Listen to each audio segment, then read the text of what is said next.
I'm Stephen John Drew from the official GonnaGeek.com podcast, a proud member of the Gonna Geek Network, just like the one you're listening to now. The opinions expressed are those of each individual.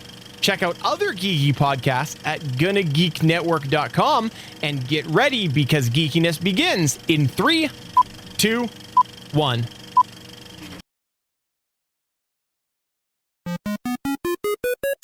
You are listening to Popxcast, where science fiction meets pop culture.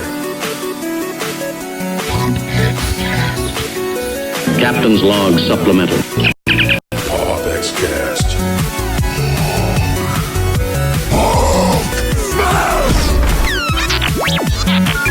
Hasta la vista, baby.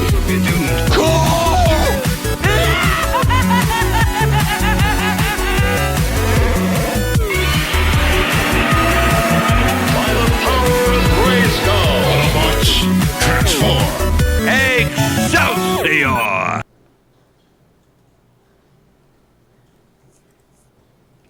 Oh my God, we're live. Oh my God. Excuse me, everybody. I was just sipping and enjoying my delicious Ecto Cooler. Hold on. Anyway, I digress. So, welcome everyone. This is episode 24 Popxcast coming to you live right now over here on the beautiful Gonna Geeks Network. We're part of the Gonna Geek Network. Oh my God, this is so awesome. We want to just, we humbly bow before you, Gonna Geeks. Check our friends out over at GonnaGeek.live. We are also broadcasting right now at Geeks.live and PopX.live. So, we actually do have a chat room, and if you want to come on over to the chat room right now and hang out with us, ask us questions, give us some colorful commentary, or not, just hang out with us and talk to us, and we'll be able to communicate with you live over at popx.live and geeks.live. So whichever you're choosing, joining me here, this is Team PopX, ladies and gentlemen. We got Lindsay Badger and Mike Ippolito hanging out in the room with us, and so what's up, guys? What's going on? And Mike, Yes. Say hello, Mike. Hi, everyone. Okay. Hello, everyone. Hello, everyone. So my name is Joe Burke. I am at RodCav over on the Instagram and Twitters. And Lindsay, what are you? Who are you? What are you? Hi, I'm Lindsay Badger. I am your geeky Okie gal. You can reach me at LR Badger, pretty much on any platform: Instagram, Twitter, Facebook. I'm pretty much everywhere. I dig it. And Mike? And I'm Mike Ippolito. I'm the behind-the-scenes guy, and I'll be running the graphics here as well. And I'm on Facebook and Twitter, and it can be at Dynamics1. And I just got to say, Mike is throwing it down right here. He's doing like a multi. So like if you can imagine what NORAD would look like in 1980, this is probably what Mike's got setting up right there. Probably a little bit more upgraded technology, but it's probably pretty close to what it looks like.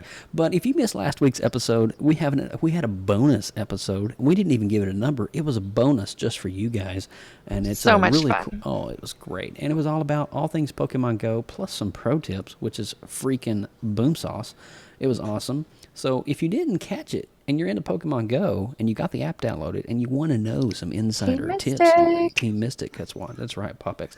We actually do have a Team Mystic PopX shirt. Can you believe that? We do. It's in the store right now. It's in the store. So if you're wondering, PopX is Team Mystic. I'm sorry to burst anybody's bubble. I'm sorry, but that we roll blue. Okay. We do. Be sure to head over to Google Play or iTunes and click on that subscribe button to catch up. And while you're at it, leave us a beautiful, glowing, radiant 5-star rating. And we certainly would appreciate it. So let's get right on into our new segment here, and let's roll that beautiful bean footage.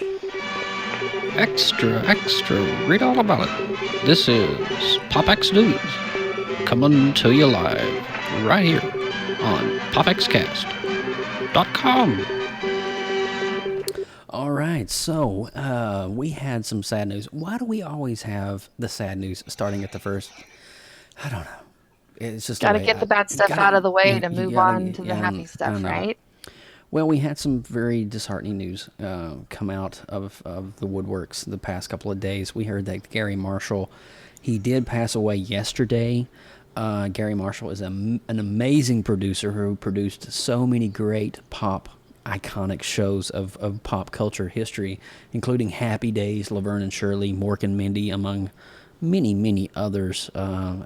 His film and cinematic career is just over the top, and he was 81 years old. And we do want to take a moment and just reflect on Gary Marshall, because he really truly was an amazing producer, had a visionary mind for making content, making comedy, making people laugh, and being wholesome and fun at the same time. And it's kind of interesting, because in this episode that we're talking about, it's almost kind of reminiscent of Mr. Harold Ramis as well. Harold played Egon in the Ghostbusters. Of course, this is the Ghostbusters episode.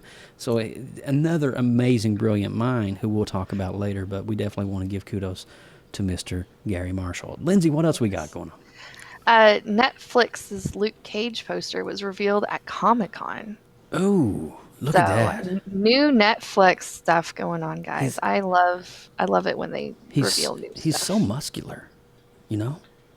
Look at that. I mean, he's got He's some, a pretty chiseled guy. He's got it going on there, man. I'm excited. Who's excited for, in the chat room, I want to throw it over there. Who's excited for Luke Cage dropping on Netflix in September? It's going to be amazing. Type a 1 in the chat if you're excited, because I know I am. I'm still behind on the other Marvel stuff, so I've got to catch up on that too. Yes. Okay, all right. There's so many things to catch up on. Plus, have you not seen Jessica Jones? Not yet. Not yet. It's on my list. I'm not Xing it. I'm not skipping it over, but I've got to watch the other stuff too. Well, while Mike tells us about Batman vs. Superman, and I enjoy my delicious Ecto Cooler. Well, yesterday, Batman vs. Superman, the Ultimate Edition had dropped. It comes on DVD, Blu-ray, and in 4K as well. And the Ultimate Edition includes an extra 30 minutes of footage that wasn't seen in the original and theatrical version, but they did release a one-night only Ultimate version, but it's only in a couple cities. But now it's available on Blu-ray for everyone to see. So do you think those extra 30 minutes are going to make that movie better? Oh. It might have answer a couple more questions.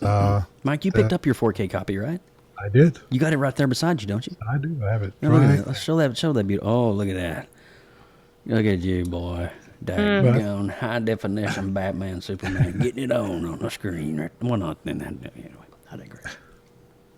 All right, moving along here, we got Guardians of the Galaxy 2. Some concept art was revealed this past week that shows a brand new character called the Mantis. Oh my. And so we're, let's see, where is the Mantis in that one? I don't think I see the Mantis. I see Rocket in there, and Star-Lord. Between Star-Lord and Nebula.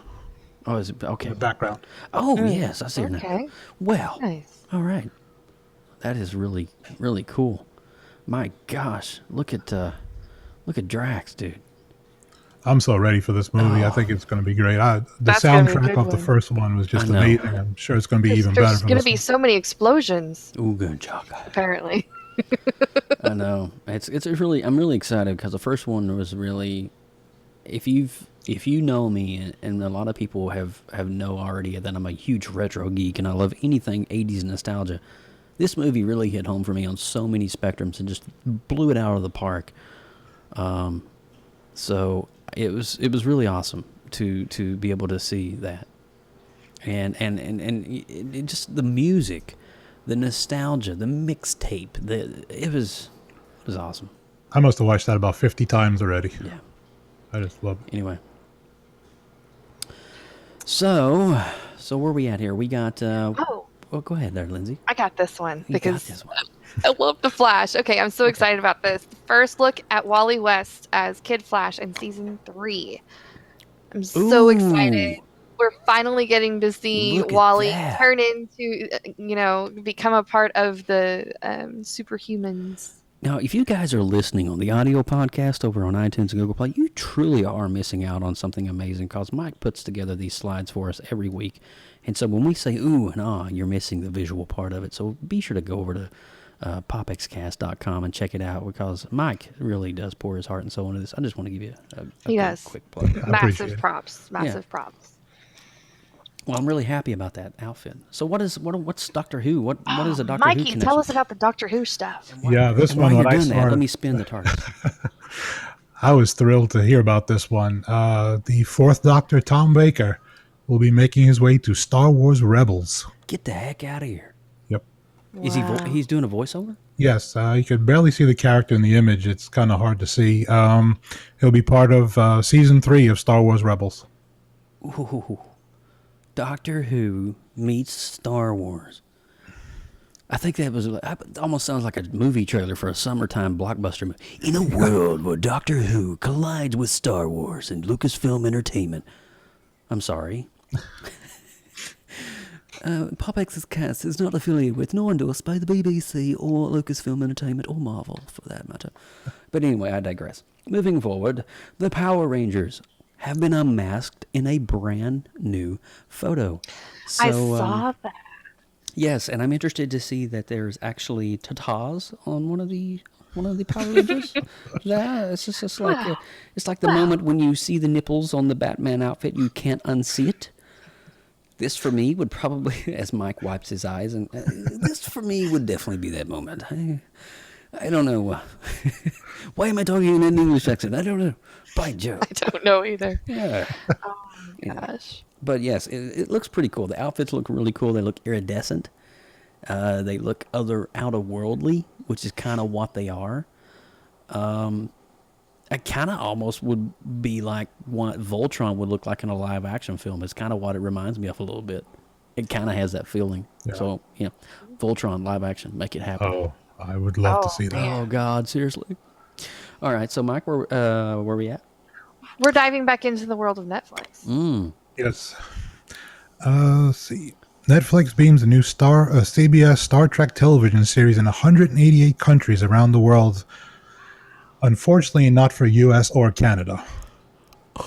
So everybody else around the world will get to watch it on Netflix, and we have to pay for the CBS app to watch this.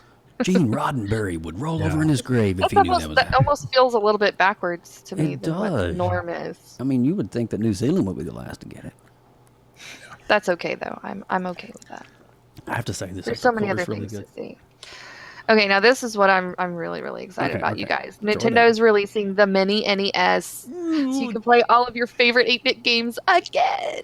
And the best part is that it's going to be HDMI compatible, and there's 30 preloaded games that come with it. I'm so Can you imagine excited. playing your 8-bit classics without having to load a ROM in HD quality?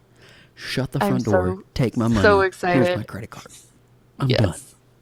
I'll take 2. Castlevania 2, Mega Man 2, Super Mario 1, 2, and 3. Duck And there's Hunt. 2 Zelda games on there. 2 Zelda, You know I'm all about the Zelda games. Legend of Zelda and A Link to the Past is on there. Legend of Zelda 2, what is it, Zelda's Quest or something? Nothing like that? Yeah. Zelda 2? Yeah, anyway. So if they're doing this with the 8-bit, imagine what they may be thinking about doing with the 16-bit. Because right now in an age of where we are diving back into retro and we're not looking forward, and pretty much the home console is at a standstill, with the exception of virtual reality. Graphics aren't going to get, I mean, they're going to get better, but you're not going to get much better than Xbox One or PS4. That's true. So it's going to be a long time before we see that next evolution come along, where it's going to be true virtual reality or whatever, 3D, whatever the heck they're going to come up with. But and the price of this, I think, is about the same price as about what we pay for one game these days. One game, was 60, $60, right? $59.99. Yeah. That's nothing. That's Nothing. That's Here's my so credit good. card. Here's my do it. I'm done. So good. Anyway, so here's another interesting one, and being pop culture, we do cover horror genres as well. I'm a big fan of Freddy Krueger. I kind of like my Texas Chainsaw Massacre, and I love Stephen King. Speaking of Stephen King, his It is getting rebooted, and this is the first ever picture of Pennywise from Stephen King's It. No. Oh my I can't gosh. do it. I'm a Look at weenie. that I can't do it. that clown face. Would you like to play a game? Oh my gosh, that just looks horrible. Yeah, that'll definitely make you want to watch Bozo the Clown. Yeah. I'm done. Definitely looks creepier than the first one.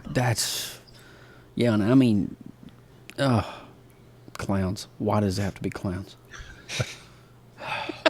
I see what you did there. Yes, you did. Yes, you did. Oh, where we at, Mike? What's the last one we got of this week? Last one we're looking at, could Constantine streaming on CWC lead to a second season? Mm-hmm. Could it? Really? Do you think now with the CW, now we saw Constantine on Arrow season 3, where he went back and helped to revive the Canary. Remember that? He went back into purgatory and got her and brought her out. And so it was really nice. And it was Matt Ryan, who played Constantine. Season 1 on NBC was spectacular. And NBC, for no reason, pulled the plug on it and just left the show wide open. I hope that CW will take the hint and pick up where it left off and just do Matt Ryan's Constantine justice, because he plays Constantine so well, and it's so good. I think that's a very strong possibility, but there's also a possibility that Netflix could pick it up too. That's really, because they're known to pick up stuff too as a possibility, but that's just speculation. I don't have anything to back that up. Yeah. The CW could turn into the comic book network at this rate. I'm okay with that. I'm okay. Would have not a problem with that. I digress. I don't know. But as we move out of the news segment, I do want to say right quick that I did pick this comic book up. This is PopX's Hit It of the Week. And if you're in the local comic book shop, definitely pick up this one right here. This is New Superman. And I don't want to reveal too much about it, because if you haven't read Superman 2 or 3 yet, then this is kind of going to spoil it for you. But it's definitely interesting. Definitely check it out. It's part of the Rebirth franchise over at DC Comics, and it's a really cool book. So it's really neat. Superman's obviously not being replaced. It's just an alternate storyline. So, but I think with that, we are going to roll into the old Nerd Nugget as we pause and play the Nerd Nugget. Oh my God, it's a Nerd Nugget. Lindsay Badger, what do we got? All right, guys. Well, we're going to do a little bit of throwback. It's Ghostbusters, but we're going back to the 80s with my nuggets this week. I have 2. They're fun. Okay, so the man that started the whole thing, Dan Aykroyd, is the man. His initial driving force behind the original set of films was that his family, especially his grandfather, was like super fascinated by ghosts, to the point that they actually attempted to construct a radio to reach the spirit world. So that's some serious stuff. So they're into the paranormal. Yes, they are all about hunting down real life ghosts. So that kind of inspired him to write the original script for the show. Wow. Now, in the original show, we're going to go into Nerd Nugget 2 real quick. Nerd Nugget in the 2. original show, in one of the TVs, you see right before the ecto goes blaring through the city, you see a screen of the commercial on TV for the Ghostbusters. Totally fake ad. And at the very end, it has a 555 number. It's not the Ghostbusters hotline isn't entirely fake, but the 55 number was fake. But in the trailers, they came up with an actual recorded message by Bill Murray and Dan Aykroyd saying that they couldn't make it to the phone because they were out busting ghosts. So you could actually call up this 1-800 number and get the feedback from the show. So it was a little promo thing. So I thought that was really neat. That is cool. I didn't even know about that. So back in the heyday of 1984, when Ghostbusters was out, that's really cool that it was an actual number, but I guess it was re-edited back. It was. Oh, wow. It was. Yeah, the 555 number was in the actual movie, but in the trailer they switched that number out for an 800 number that you could really call. Wow. Well, that will wrap up this week's Nerd Nugget. Oh my God, it's a Nerd Nugget. All right, Lindsay Badger, thank you so much. Well, guys, we are officially ready to dive into the world of Ghostbusters. So I'm going to throw this up. This is our spoiler alert warning. Now, if you haven't seen the movie, do not listen beyond this point, okay? We're talking about the brand new movie, the movie that just came out this past weekend. So we're going to play our spoiler alert promo. Kick back, relax. Danger. You are about to enter a PopX spoiler alert. Beyond this point, there is no return. You have been warned. And if you're joining us over on PopX.live, look at this. I actually do have the Ghostbusters slime Twinkies, and they are really good. And yes, I do eat Twinkies, so for all you health freaks out there, that's what They're green on the inside, they are you green guys. on the end, and this app probably artificial green, which means it's my colon is gonna love it. But anyway, All the chemicals. yes, all those delicious chemicals. Well, guys, before we do, Austin, as you can tell, is not with us this week. Austin is on vacation. I know it's okay, Austin. We love you. We're praying that you can get some decent internet. We're praying that you can come out of this bubble, or whatever it is that you're I'm just messing with you, man. I love busting your chops. Get a decent microphone and get your butt back on here, okay? But he's on vacation. He sent us this video. We're going to go ahead and roll this video right quick, and we'll be right back. This is Austin's take on Ghostbusters. We'll be right back. Hey, what is up, Popxcast viewers and listeners? If you're watching this video right now, as you can see, I have been scorched by the sun. I'm so red. Regardless, I am on vacation right now, and the Wi-Fi here is meh. Not saying my Wi-Fi is normally good at my house because it's terrible, but it is even worse here, so I could not make the live podcast, but I would love to share my thoughts on Ghostbusters since I did watch it. Keep in mind, I have no clue what Joe thought of the movie, so, Joe, if you have any counterpoints or arguments to mine, please feel free to make them on the podcast. But I am going to start with this. This movie did not deserve all of the hate it got before it released. I mean, people were getting on IMDb and rating this movie as low as they possibly could before they saw the movie. Apparently there was a band of Reddit users that would go dislike any YouTube video that had a positive review. I mean, stuff like this is absolutely ridiculous, and these people probably worked very, very hard on this film. They did not deserve that early backlash. That being said, personally, after watching the film, I didn't think it was that great. Is it anywhere near as bad as what these people are saying, in my humble opinion? No. No, it is not. It is the definition of a movie that is fine. It is definitely not my least favorite movie of the year, but it is nowhere near the top of the pile. But let's start positive. What did I like about the movie? You know what? I actually kind of dug all the Ghostbusters. I mean, every now and then you would have a character, it's like, what? You push the joke too far, or you do something I don't like, but I did like them more than I thought I would. There's just something about Leslie Jones, I don't know what it is, but she cracks me up, and I kind of dug her character in the movie at points. If there's one thing that I can say that I absolutely dug about this film was the CGI and the special effects. They killed it. There were a ton of cameos in this movie. I mean, people cameos, ghost cameos, object cameos. There were a couple, a handful that I really, really appreciated, that I really liked. We'll get into the others in a minute. And I kind of found myself laughing at parts in this movie. And I didn't think, from the trailers, from the marketing, that I absolutely hated. Not because it's for women, okay? Let's get that out of the way. I hated these trailers because they just weren't funny. I also hated the trailers to Finding Dory, and I love that film. But I did find myself laughing in this movie, and I like the fact that they got 4 women to be the new Ghostbusters. But now, let's get into some of the negatives. Why would you confuse the entire audience? I mean, they draw this line between wanting to start fresh and have a brand new reboot and wanting to continue with the franchise, right? They chose the first option. They chose rebooting the entire franchise.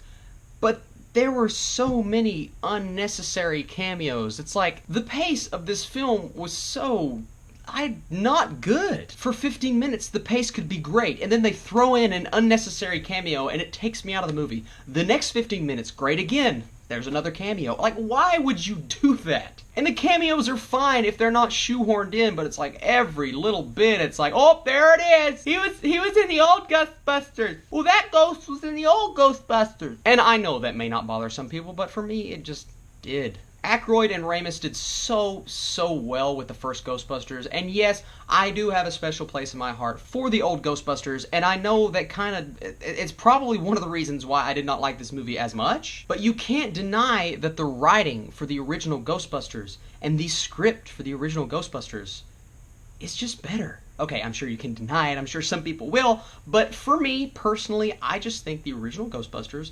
is, at this point, untouchable. But I don't want to make it sound like I was consistently comparing movies, because I really did. I tried to go into this movie with an open mind, tried to block the original out of my head, and for the most part, while I was watching the film, I did. And I actually walked out of the film and I was like, you know what, that wasn't terrible. But that's not what you want going into a reboot. In my opinion, if you're going to reboot a movie, especially one as sacred as this, you want it to be just as good or better than the original, and this one did not hit either of those marks. I do think a lot of the hate that it's getting is unjustified, and frankly, it just doesn't deserve that. But for me, there were a lot of script flaws, a lot of story elements that just didn't work. There were times, there were jokes that I was like, come on, that just didn't work. Although, some of the jokes I laughed at, I liked the main characters for the most part. I liked Chris Hemsworth at the beginning. As the movie went on, he just got dumber and dumber. I think he did a great job acting-wise, but I don't know where his character was going throughout the entire movie, and I don't know why they chose to go that route. Regardless, guys, I have talked way too long. Thank you so much for letting me do this, Joe, because I wanted to share my thoughts. I wanted to get them out there. I would love to know what you guys think. Please tweet me. Let me know your thoughts on Ghostbusters. And I know Joe's got some good knowledge cooking for you guys, so be sure to soak in everything he's given you. Soak in that Burke swag. I can't give this movie a score right now. I need to watch it one more time. This is one of those films that you're going to have to watch multiple times. If I had to, I would say between a 5.5 and a 6, which is the difference between a rotten score and a fresh score on Rotten Tomatoes, so I need one more showing. Joe, thank you for the opportunity, brother, and I'm going to go burn some more. Catch you guys later. Okay, and we want to thank Mr. Austin Burke for sending us that. While he's on vacation, isn't that crazy, guys? He's like... That's great that he got something. It is. It's really cool. And Austin, thank you so much. And I kind of have to agree with your rating. I would have probably gave it just a tad higher than probably a 6. I probably went about a 6.5 on that one. But we're going to dive into that right now. And let's do it. All right. So we have a lot of things, and I'm going to share a little bit. And then Mike's got some stuff that he's going to share himself about some thoughts and stuff. But for me, Ghostbusters was a great film for the next generation of moviegoers, like, you know, the newer, I don't want to, let's see, well, probably the 18 crowd, you know what I'm saying? We're talking to the Marvel generation now, the generation that's used to these kind of movies. So that's what they're appealing to. It captured the heart and soul of the original two, and it gave plenty of room and growth for evolving the franchise, and that was a really big plus. Ghostbusters can't decide, though, and this is kind of where it starts to lack a little bit. I don't think it can decide whether it wants to be a completely new take on the property or a loving homage to the original. And because of that, it's kind of trapped between the two. And you'll hear me say that as we go through the podcast. And many folks I've talked to online are torn in the verdict of the film. Some praise it, others hate it. And written and directed by Paul Feig and Katie Dippold, the film seems to be one of those in-the-middle gap-filling movies that kind of keeps the franchise going and gives it some life while attempting to pay homage to its former legacy. It's perfect. It's not the perfect movie, and most aren't, but it's undeniably entertaining. So I want to say that. Now, some things I liked about this movie, and we'll get in. We'll do the likes, and I don't have too many dislikes, and only dislikes I really have is basically with the story. For starters, I really love that we have Ghostbusters in 2016. I mean, come on. Heck with the here, you want a Twinkie? I actually do have. I should probably show this right quick. Can you hand that over here? Yeah, look at that. I got the Ghostbusters Twinkies, and I got the Twinkie. I'm not going to eat the Twinkie on camera because I'm not going to be that guy that actually eats while he's doing a podcast. Yeah, I'm sorry. But it's really cool that we have Ghostbusters in 2016. And so I think that's pretty awesome. I don't really care what, in what genre it is or if girls are the Ghostbusters. That doesn't really bother me. If it's good acting and a good story, it's great. The graphics and CGI work on the ghosts were really awesome. I mean, it was the most real and more scarier than ever. And it was really cool. And their glowing blue and green auras, it kind of created this really super creepy eeriness to them. And I love the fact that certain ghosts had a blue aura where others had a green.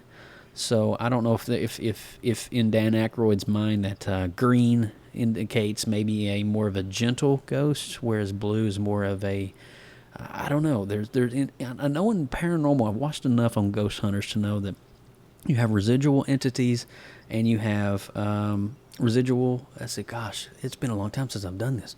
Holy cow, I'm going back to my paranormal days. Residual and just your traditional haunt. And so I think that's what he's trying to do. He's trying to create a visual for that. Now, if you don't know what that means, you can Google it. And I kind of felt, too, that the four leads, Melissa McCarthy, Kristen Wiig, Kate McKinnon, and Leslie Jones, they mixed very well on screen. And they had really good chemistry between each of them. And I thought it was really good how their storylines just kind of blended. So I really, truly enjoyed that. I enjoyed how the former actors also, and we'll talk about these cameos later, but Bill Murray, Dan Aykroyd, Harold Ramis, Ernie Hudson, they were all properly paid homage to in the new film. It's almost as if the actors, I don't want to say of old, but the actors of the former franchise are kind of passing the torch to the new era of Ghostbusters. It's a very classy move, and I gave that a really big thumbs up. And it was really cool that even Bill Murray, who for so long has been opposed to being in another Ghostbusters movie, he agreed to do this, and it was really cool. Now, a couple of my dislikes, okay? And Chris Hemsworth's role as Kevin is basically the role of Annie Potts in the old, this is secretary office assistant. He really kind of just seemed a little cheesy for me, and his role was, it attempted to be comedic, but honestly, it just didn't make me laugh very much. I mean, some of his jokes were okay, and there was a couple of jokes that were kind of funny, but it just really seemed to be kind of... Yeah, Kevin was funnier in the credits. Michelle Ely over in the chat room is hanging out with us over on popx.live, and you're right, Kevin was funnier in the credits, I have to say, and it's just one of the things. I mean, if they would have had that more of a quirky character as opposed to this really goofy, bumbling idiot, it would have worked a little better for me. Though the film pays homage to its former casts by making cameos and Easter eggs, it's not breaking out into something new or forming its own mold. And much like kind of what J.J. Abrams did for the whole Star Trek franchise, I personally was hoping for a fresh start with this one, but yet the film was caught kind of between a loving homage or a new take on the franchise. And we see this over and over, as the Stay Puft Marshmallow Man is a great example of this. In the film, he's kind of basically a Macy's Day, Thanksgiving Day float instead of the actual Stay Puft Marshmallow Man, and is simply popped with a Swiss Army knife by Kristen Wiig. While looking forward, they just can't seem to stop looking back. And that was another problem I have. The homages and the cameos are great. They're nice throwbacks, but they need to break out in their own mold. They need to create their own movie. And when you think of a movie like, when you reboot something that's successful, like J.J. Abrams, he took those characters, those beloved characters, Spock, Bones, and just made them into the new characters that they are today. And now we know, beyond the shadow of a doubt, Chris Pine is James T. Kirk, and so and so. So, and the last thing that I'm going to bicker about is the plot and the story was very predictable. It's almost like the Teenage Mutant Ninja Turtles 2 movie that we did. You can almost predict the ending of the movie within the first 20 minutes. It was leaving little to no room for surprises or a wow moment for me. And it's kind of like that wow moment for me is if I go back to the original Ghostbusters in 1984, you really didn't know how this thing was going to end with Zool.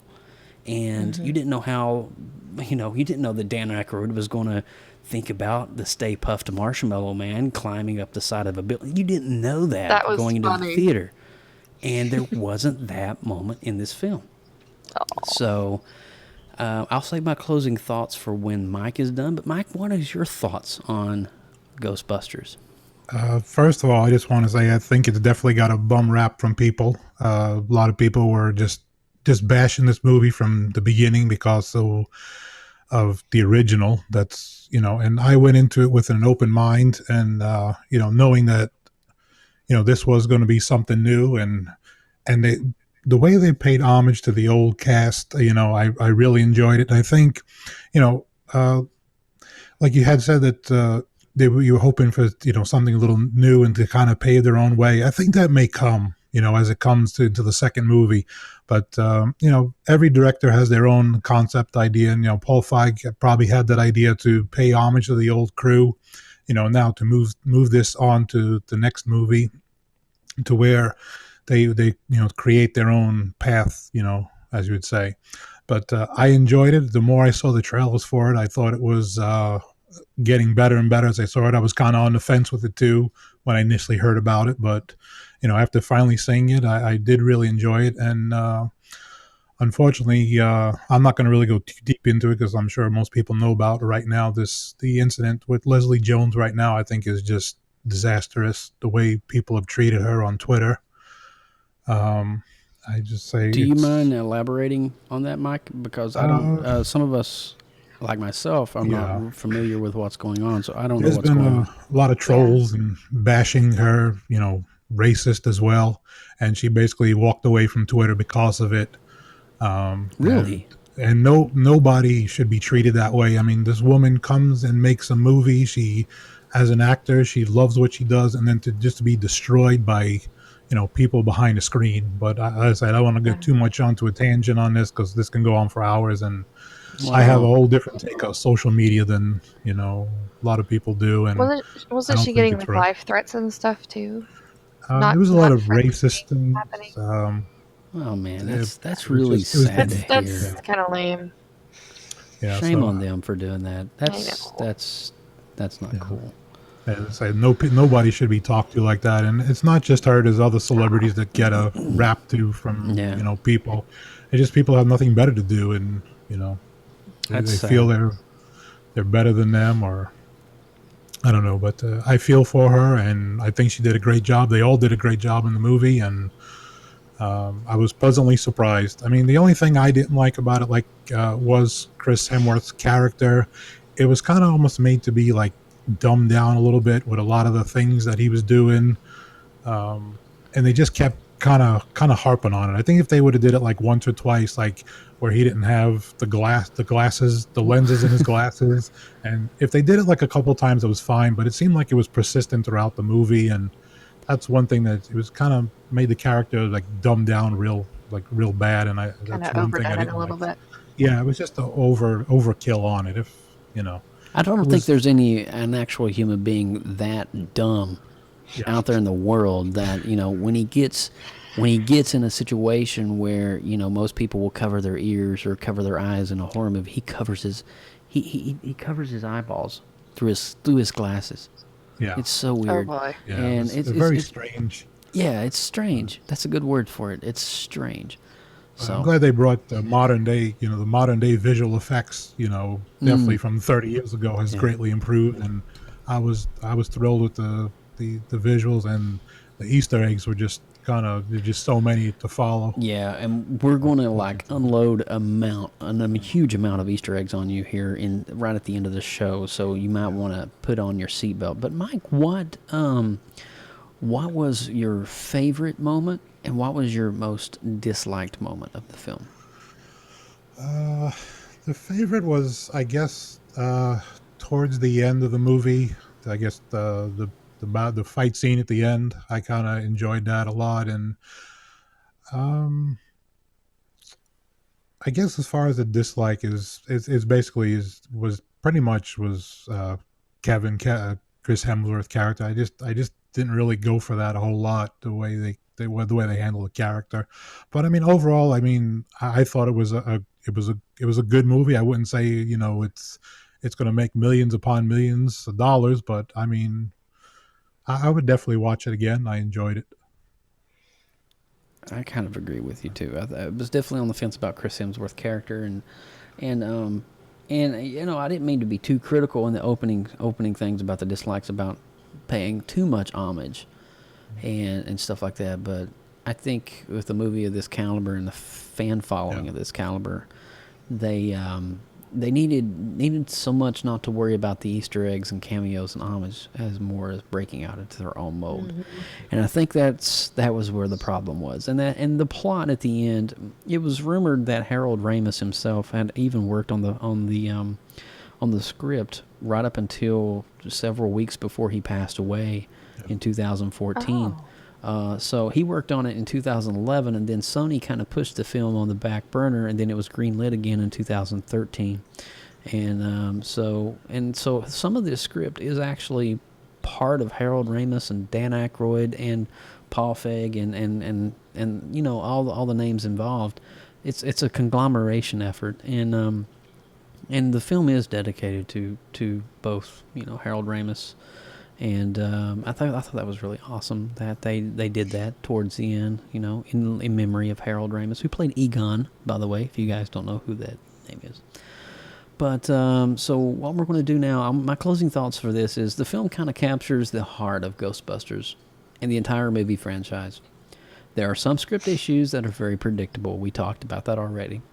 Upon sitting down in the theater and watching the first few moments of the opening scenes, I pretty much already kind of predicted who the villain was, and that the team would, of course, quote-unquote, save the day. And Dan Aykroyd and Harold Ramis wrote the first two films, and sadly, this film kind of misses the spark for me that only Ramis could deliver. Ramis passed away in 2014 from complications stemming from autoimmune inflammatory vasculitis. And Ramis' spark of genius and his comedic approach to everything he put his hands on. I just think about the movie Groundhog Day. Brilliant movie. And he wrote and directed that, and it was just really great. And so I think this movie kind of missed that Ramis touch just a little bit. And I think if Ramis was still alive, this movie would be just a few notches better. So, Mr. Harold Ramis, thank you for your legacy. You will be missed. Yes. So, talking about some Easter eggs here. So, I want to start us out, and then we're just going to roll through these one by one here. But the first one is the title card. And the title card is the actual opening act of the movie. And both in the 1984 film and the 2016 reboot, they don't have a title card that appears until after the opening haunting takes place, as the logo is born out of the character in the first act of the screaming. Both films also don't have the Ghostbusters come face to face with the ghost until about 15 minutes into the movie. So just when you think, I mean, it's a really cool parallel, and it's almost kind of an homage, really. So, and Lindsay, what's our next one? The next one's the Paranormal Studies Lab. This one is nearly impossible to catch in the film unless you are just good at reading those equations on the whiteboard. But I'm including it here because it was something Easter egg loving fans around the internet caught when the trailer of the film was released. Amidst Erin's equations when she was first introduced to the audience is a string of numbers and letters that allows you to see paranormal in a whole bunch of paranormal studies. That's what it was. Paranormal Studies Lab. It's so garbled that it's hard to see, but it's up at the top on the image it's here. It's paranormalstudieslab.com, but it's kind of wrote out into it's kind of wrote out into symbols. Dang. So, see, that's tricky. You would have to be really good at this to Easter catch egg. That. And there actually is a website, paranormalstudies.com, and you pull it up and it shows you all the equipment that the Ghostbusters are using that they stole. Anyway, go ahead. That should remind you of the Paranormal Studies, the label on the lab where the Ghostbusters in the original film did their work until they were kicked off campus. It also happened to give you a fun website for the film where you can check out some of the items that were used by the team. That's really cool. Check it out. That's really neat. I'm going to have to check that out after the show. Paranormalstudieslab.com. So, Mike, what do you got about Harold Ramis here, Mr. Harold Ramis? Harold Ramis was one of the original Ghostbusters. Ramis played Dr. Egon Spangler. He also co-wrote the movie and created the characters with co-star Dan Aykroyd. While Ramis had been involved in the draft of the third script, he became ill during that time, and Sony put the film on the back burner. He died in 2014, just before the reboot was announced. Not only is the film dedicated to him, but a bust of the likeness appears just outside the doorway to Aaron's office in the early scenes of the film. Oh, isn't that cool? Awesome. And That's so if I'm cool. not mistaken, that same bust is the bust that is at Second City in Chicago, where he originated his comedic acting career. So if you ever visit Second City, which is a famous comedy club in Chicago, you will see this very bust somewhere around the hallway or in the lobby area of Second City. And just a little nerd nugget note for you. Mr. Let's see, what is his name from Saturday Night Live? Lorne Michaels actually frequents Second City to pick out some of his comedians to be cast as players on Saturday Night Live. Second City has been a huge part of Saturday Night Live history, going back over 30 years to John Belushi and Dan Aykroyd and Chevy Chase. Just saying. All right, so here's a really cool one. Abby's experimental cap. So when we see Abby in the lab, we see this kind of like Doc Brown looking contraption on her head, and I'm still not entirely clear on what the cap is that she's wearing was used for. But when we're first introduced to the character, it looks very similar to the cap worn by Mr. Rick Moranis' character when he was possessed and the Ghostbusters were monitoring him. Remember when he was the gatekeeper? So Moranis, interestingly enough, is the only member of the original core cast not to have been in a cameo in this film. He was asked, but reportedly turned it down. Moranis hasn't been in a movie since 2009. Wow. Crazy. I liked him. Yeah. Everybody likes Rick Moranis. Honey, I Shrunk the Kids. I know, right? I know. Okay, so the next one is the Holtzman's look. If you have ever seen the animated series, you'll notice that the Holtzman's style looks familiar. From the blonde curl frequently falling in a wave over her forehead to her larger than normal glasses, her appearance looks to be modeled after the animated version of Egon. I miss the animated series. I do too. That's as soon as I saw that, I was like, I know exactly what that's from. Where that at. All right, Mike. All right, their first ghostly encounter. Though the ghosts themselves are very different, the encounter at Aldridge Estate is very similar to the first ghostly encounter in the original team faces in the 1984 film. The first three Ghostbusters are in need of a ghost sighting to give them credibility, and they race to the site of an encounter, only to have one of them end up screamed at and covered in ectoplasm upon a scary face-to-face with a female ghost. The 2016 version places a new spin on the old scene. Yeah, and I remember Kristen Wiig's line, that stuff went everywhere. I mean everywhere, in every crack. So that was a kind of a funny one-liner that Kristen Wiig kind of threw out there. But we remember the library scene very well as the opening scene in the original 1984 with the creepy old library in there just kind of floating and reading books. And it's very reminiscent of the new scene at the Aldridge Estate is very reminiscent of that. And so it's a really cool throwback. And I kind of glad that they opened it up that way. So even Ghostbusters 2 to some extent kind of had something similar to where it started with slime and the little baby cart went down the street by itself, and then all of a sudden the opening credit title would roll. Very similar. So here's the next one for you. Columbia University is their next Easter egg, and Aaron is working as a physics professor at Columbia, which might just seem like a good choice because it's a good school, but it's more likely chosen because it's the same university that has the original trio of Ghostbusters fired from their academic jobs in the first movie before they even start their own business at the firehouse. So Columbia University is another little nice nod to the original series. Well, there's also a few familiar lines that we probably recognize. Melissa McCarthy gets the honor of starting to say these lines from the previous movies. She asks, who's she going to call? And wants to create a flyer for the business that reads, if there's something strange. Both times, she doesn't get to fully complete the reference to the previous films and the theme song, but I think everyone probably figured that one out. because, I mean, who are you going to call is the automatic response is Ghostbusters, right? And there's something strange. So, Mike, what do you got about the fire station?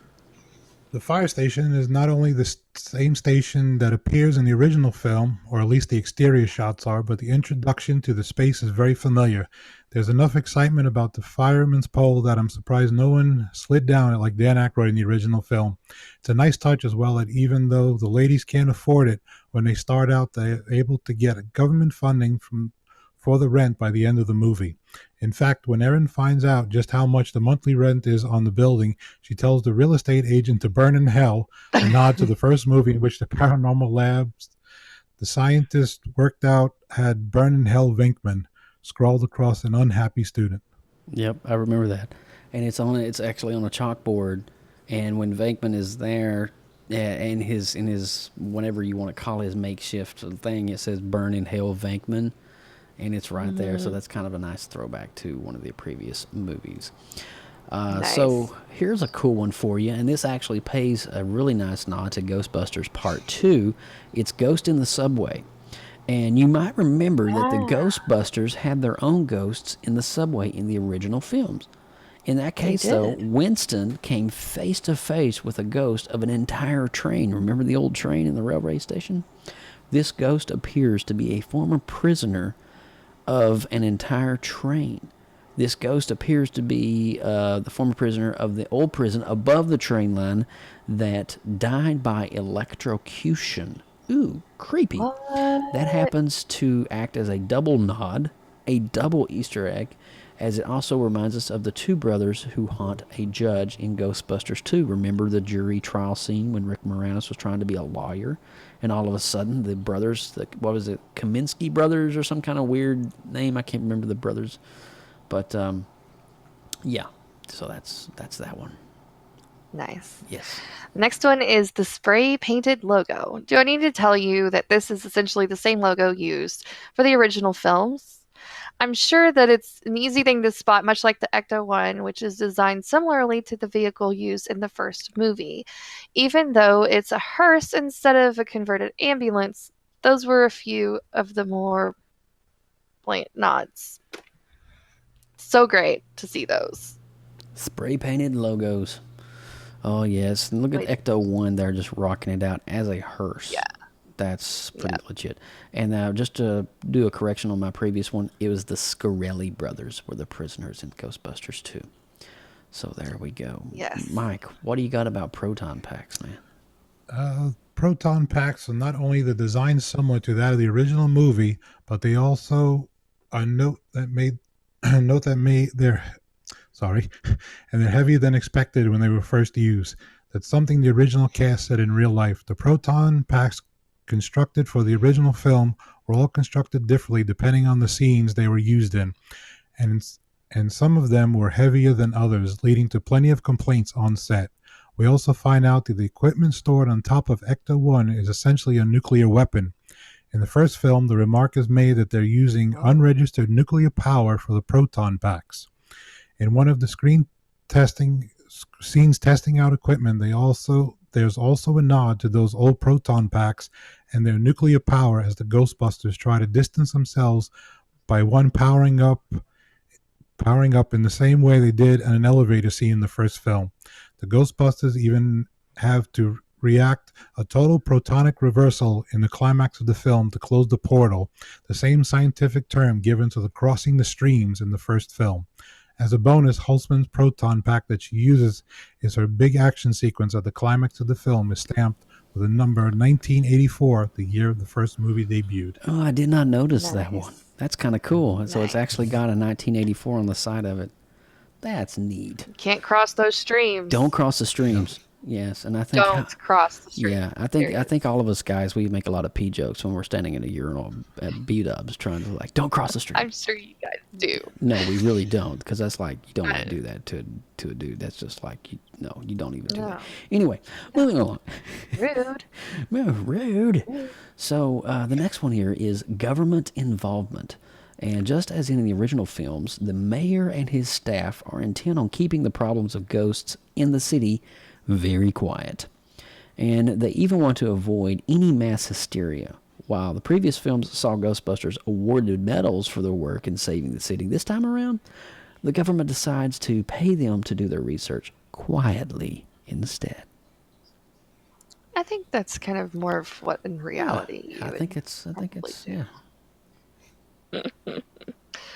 Well, here's another one, the answering machine. It's interesting that, first of all, the group has an answering machine instead of voicemail in the modern age, right? I mean, yeah. So you don't see too many of those. The outgoing message, though, is Kevin saying, "Ghostbusters, what do you want?" It's a callback to the previous receptionist, Annie Potts, who used the same line to answer the phones. Kevin also gets to provide a nod to Stance Aykroyd's character. Sorry, I just totally went retarded there for a minute. In the original film, and had, "Listen, do you smell something?" That line paired with to unrelated senses. Here, Kevin covers his eyes instead of his ears when loud noises bother him. That's just crazy. Yes, it is crazy. And so I think that was a nod to. Do you smell something? So that was a nod to. But I love Annie Potts. Ghostbusters, what do you want? Yeah, everybody. Yeah, knows that she was a great character. Yeah. So tell us about Slimer, as we're not going to be able to cover all of these. We may just fast forward down to the cameos right quick after Slimer here, but we'll definitely try to hit up as much of these as we can. Go ahead, Mike. Slimer, an appearance by this franchise icon, was given away in the trailers for the film, but his introduction is much like that of the first film. He's busy attempting to chow down, though the food goes right through him. He even snacks on hot dogs, which he showed as a predilection for the earlier movies, and he also steals their car. While he didn't drive a car in the first installment, he did in the second. Good old Slimer, and he's also got a girlfriend. He's got a girlfriend in this movie. Can you believe that? Slimer gets lucky. Oh my gosh, I just can't. Yes. I can't believe I said that. So a couple of ones that we're going to hit on really quick, and then we'll get to some cameo information. The Mercado, which is that big building where the whole battle scene takes place, that basically is kind of a reminiscent of Dana Barrett's apartment building from Part 1. And actually, if here's something you may not know, in fact, the first time we see Rowan dressed as a bellboy for work, that we see him walk by a room, it says 2206. That's the same number of Dana Barrett's apartment in the first. Isn't that a nice nod? And also, we talked about the Stay Puft Marshmallow Man and the animated logo, how they kind of combined the animated logo and the Stay Puft as the giant walking paranormal entity, whatever you want to call it, but they actually do use that, and it's a kind of a nice nod. So it's really interesting. And also in Times Square, if you miss one of the final battle scenes, there's a nod to Mr. Harold Ramis when he says that's a big Twinkie. If you look up on the left-hand side on Times Square, there on the screen, it says, "That's a big Twinkie right here, baby." And that's why Twinkies are a part of the Ghostbusters franchise, because of that one-liner. So, and of course, real quickly, Kevin thinks that he ended the fight much like Mr. What was his name? Crud. I can't remember. What was his name? Dude that did Rick Moranis. Oh, there we go. My sugar high is going crazy. My head's going like... Anyway. Back on track. Stay on target. So Kevin thinks that he won the whole battle for everybody, but he didn't. And so did Rick Moranis, but he didn't. But it's kind of a nice nod. And, yeah, about one of the best moments that Kevin had in the film, to be honest with you. So some quick cameos right quick. Bill Murray. He also played played Venkman in the original film, and he appears here as Martin Heiss. Heiss is a skeptic, someone who wants to prove Ghostbusters are frauds. Also, we have Annie Potts, who was a receptionist in the original films, desk clerk, and this time around, she's in the familiar position, answering the phone, complete with the "What do you want?" slogan. So she said that in the new movie, which is kind of nice. And we see also Dan Aykroyd starred as Stance in the previous films, and this time around he's a cab driver. He ain't afraid of no ghost. And it's pretty cool that his clothing is very reminiscent of a ghostly cab driver from the first movie as well. And Ernie Hudson has starred as a fourth Ghostbuster, and Winston he was Winston in the previous films, and the only one of the group who was not a scientist. His cameo in this movie, guess what? He's Patty's uncle, and he's the hearse guy. So he owns the funeral home. Pretty cool. And we also, guess what? Sigourney Weaver's in here as well. She was also Dana Barrett in the previous films, but she reprised her role as we remember her being possessed by the evil spirit, Zool. Yeah. And she pops up during the credit scenes as Holtzman's mentor. So there we go. Some quick ones for you. There's also a really nice nod here. Daniel Ramis, son of Harold Ramis, Egon, also is credited as a metalhead for the scene of Ghostbusters during the rock scene. So that was really cool. And of course, Ozzy Osbourne and Al Roker also makes appearances themselves. So Ozzy Osbourne, his famous line, "Sharon, we're there, Sharon." Sharon. Yeah. Sharon. And we'll leave you with one final post-credit scene. Lindsay, do you want to do the final post-credit scene Easter egg for us? Whether this scene is simply a callback to the first film or it will provide a clue for fans for the sequel is anyone's guess right now. The scene features the women in their lab working on various projects. Patty, listening to an old recording, hears the name Zool and tells the others, but no one recognizes it. Ghostbuster fans will recognize that name as the gatekeeper that possessed Dana in the first movie, helping to bring more ghosts into the world. The scene works as a fun callback, even if the character is never used in the rebooted franchise. I like that. That is nice. So will we see Zool and Gozer and Gatekeeper and all the Guardians? Oh, but who's going to be the Keymaster? That's the question. I think Mike Ippolito is the Keymaster. Are you the Keymaster? I'm the Keymaster, Gozer, Gatekeeper of the Kingdom of Gozer. Anyway, I suck at impressions. I'm so sorry for that. But that is our Ghostbusters episode 24. If I do want to let you guys know, this week we're doing 2 podcasts this week. We are doing one right now on Wednesday midweek, and we're also doing on Sunday, we're doing the Star Trek Beyond episode. So be sure to check out. That's going to be episode 25. Live long and prosper. That's right. So if you're going to go see the new movie this weekend, or you just saw Ghostbusters, or you're out playing your Pokemon Go and you just leveled up, we want to hear about it. Give us a call at 850-417-7679. Or, really, Mike? Who are you going to call? PopX. For our audio listeners, Mike just throwed up a "Who You Gonna Call" graphic, so you can catch that out over on YouTube. Very nice. Really funny. Nice. You're classy, Mike. You're classy. 850-417-PopX. And we're also a part of an amazing network called the Gonna Geek Network. And for all things even more geeky, head over to GonnaGeek.com and check out some amazing podcasts on our home network, the Gonna Geek Network. Lindsay, how can they find us on social media? Follow us on social media: Facebook, Instagram, Tumblr, Patreon page, Twitter, Pinterest at PopXcast. You can even email us at popxcast@gmail.com, and we'd love to hear from you guys.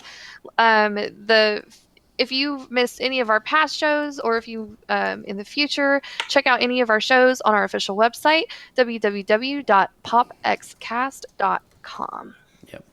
And so how can people connect with Lindsay Badger and Mike Ippolito? So Mike, how can they connect with you guys? I'm on Facebook, Twitter, Instagram under Dynamics1. Okay. Awesome. And I am LR Badger, pretty much on any platform: Facebook, Twitter, Instagram, Blab. If there's a platform there, I'm on it as LR Badger. Nice. And I am your lead host, Mr. Joe Burke, a.k.a. @RodCav, over on the interwebs. And, of course, hats off to Team PopX, which is Lindsay Badger and Mike Ippolito, both joining me here live on cam. Are you serious? Oh, that's so great. Oh, that's a big Twinkie. Oh, Mike, you never cease to fail me, my friend. So, like we said, stay tuned. We do have a Tumblr page. Thanks, Kid J, for reminding us. We have a really cool one. And Lindsay Badger puts out some amazing Nerd Nugget graphics every week on that page. So, yeah, you're right. I'll have the new ones up this evening. Yes, you will. So that's pretty much it, guys. Stay tuned for next week's episode 25, Star Trek Beyond, the full movie review with a spoiler alert warning, because we will be diving into the movie just like we did here for Ghostbusters. But from all of us here at PopXcast, thanks for listening, thanks for downloading, and we will see you next week for episode 25. Bye. Bye-bye.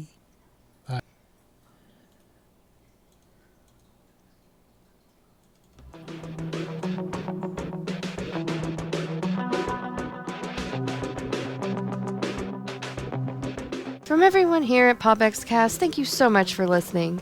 Be sure to give us a 5-star rating on iTunes, and don't forget to subscribe for more great content. Follow us on Twitter, Instagram, Facebook, Lab, and YouTube, all at PopXcast. Get your geek on.